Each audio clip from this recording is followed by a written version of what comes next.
बिस्मिल्लाहिर्रहमानिर्रहीम, अस्सलाम वालेकुम, welcome back my dear students. आज का टॉपिक है जीन इंटरेक्शन। और ये टॉपिक डायरेक्ट आपके सिलेबस में तो नहीं लिखा, बट इंतहाई इंपॉर्टेंट है। क्यों इंपॉर्टेंट है भाई? अगर आप मेंडेलियन इनहेरिटेंस को देखें तो वहां पे हमने इंडिपेंडेंट असॉर्टमेंट का कंसेप्ट पढ़ा था।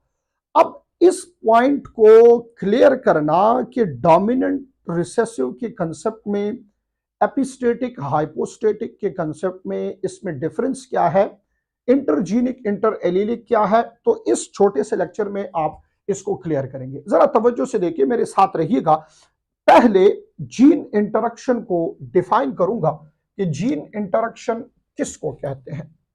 देखिए भाई गौर से, एक आसान सी बात अगर मैं लिखूं कि the interaction between to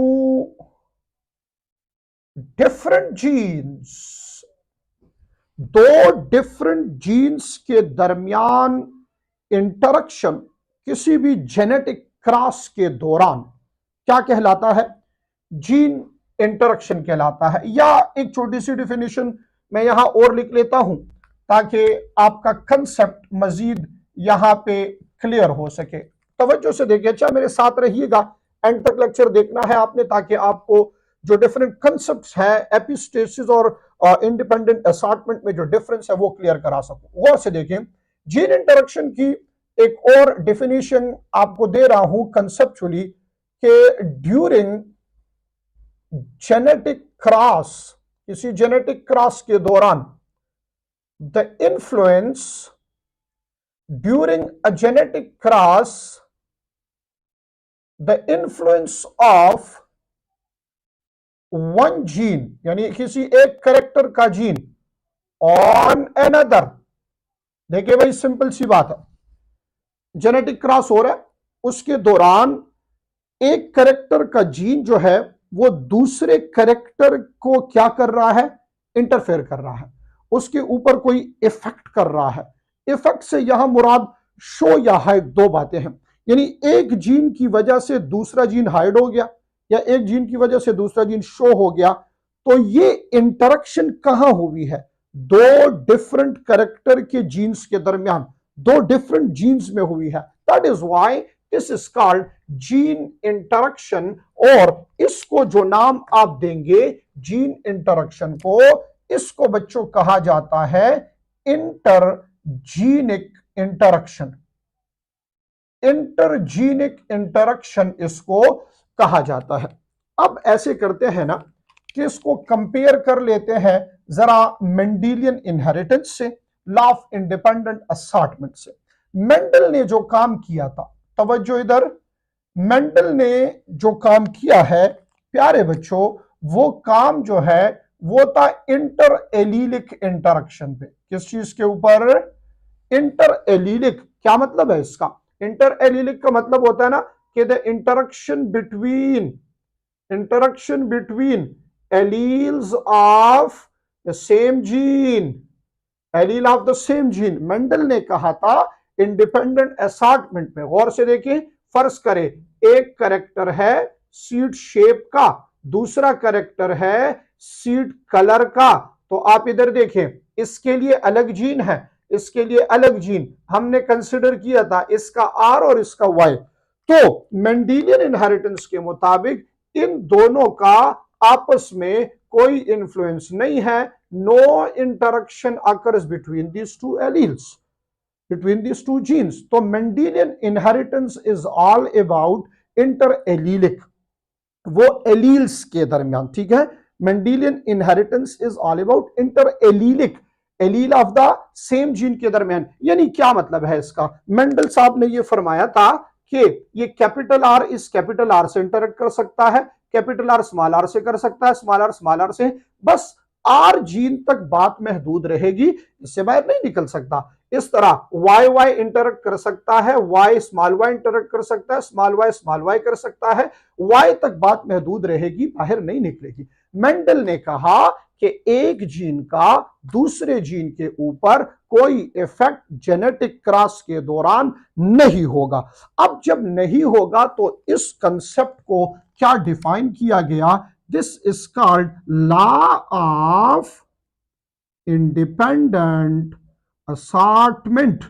Mendel ने क्या कहा बेटा, लॉ ऑफ इंडिपेंडेंट असॉर्टमेंट दी है इसके लिए कि एक जीन का दूसरे के ऊपर कोई इंफ्लुएंस नहीं है। क्लियर हो गया ये कंसेप्ट। चलें आइए शाबाश गौर से देखें, अब कंपैरिजन करते हैं इंटरजीनिक और इंटर एलीलिक की। मैं एक एग्जांपल लिखूंगा और उस एग्जांपल से फिर आप कंपैरिजन करेंगे। एक concept, the best example of gene interaction is epistasis. Gene interaction का बेस्ट एग्जांपल क्या है बच्चे, एपिस्टेसिस है। गौर से देखें, एपिस्टेसिस में हमारे पास क्या होगा, एक जीन किसी एक कैरेक्टर का शो हो जाता है और उस जीन की वजह से अनदर जीन उस एक की वजह से क्या होगा, हाइड होगा। कंपैरिजन करेंगे, अच्छा दोनों की लाजमी है। प्यारे बच्चों, जो शो होता है उसको नाम देंगे एपिस्टेटिक जीन। मैं जीन कह रहा हूं, एलील नहीं, अच्छा एपिस्टेटिक जीन।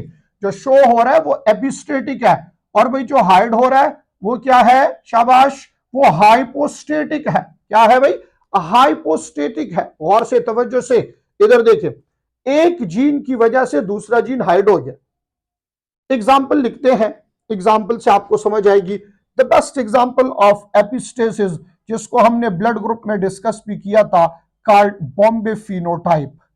क्या है जनाब, बॉम्बे फिनोटाइप है। अब आप देखें ना, एबीओ ब्लड ग्रुप के लिए एक होता है आई जीन और दूसरा हमारे पास होता है एच जीन, एच सब्सटेंस के लिए। अगर किसी का H gene small H recessive वाला है, फिर आई जीन जैसे भी हो, इसको बहुत डिटेल से डिस्कस किया था मैंने।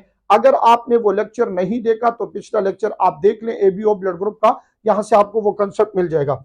इस आई की इंटरेक्शन इस एच से जब होती है तो इस तरह हमारे पास फिनोटाइप क्या होता है, ओ फिनोटाइप शो होता है। क्या शो होता है बेटा, ओ फिनोटाइप शो होता है।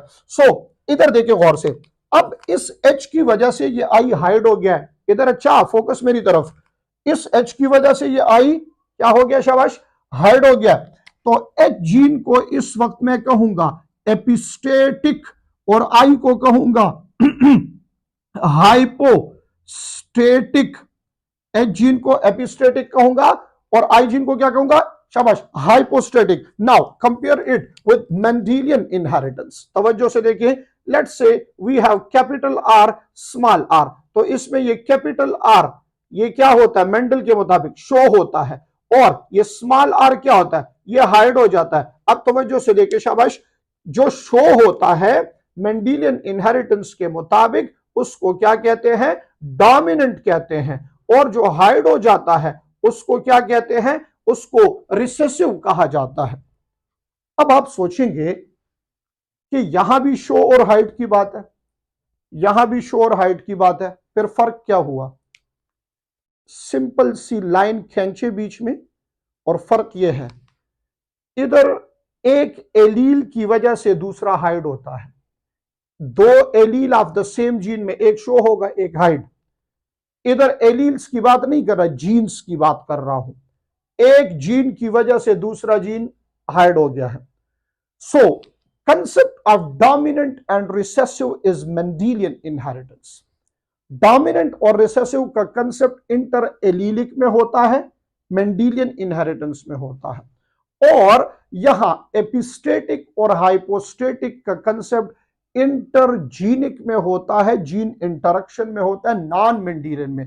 कंक्लूजन ये है, मेंडल साहब ने जो बात की थी वो इंटर एलीलिक थी, between allele of the same gene, और gene interaction is the concept of between two different gene, दो डिफरेंट कैरेक्टर्स के लिए। यहां सेम कैरेक्टर्स की बात होगी मेंडेलियन में, जीन इंटरेक्शन में डिफरेंट कैरेक्टर्स की बात होगी। क्लियर हो गया ये कंसेप्ट आपका।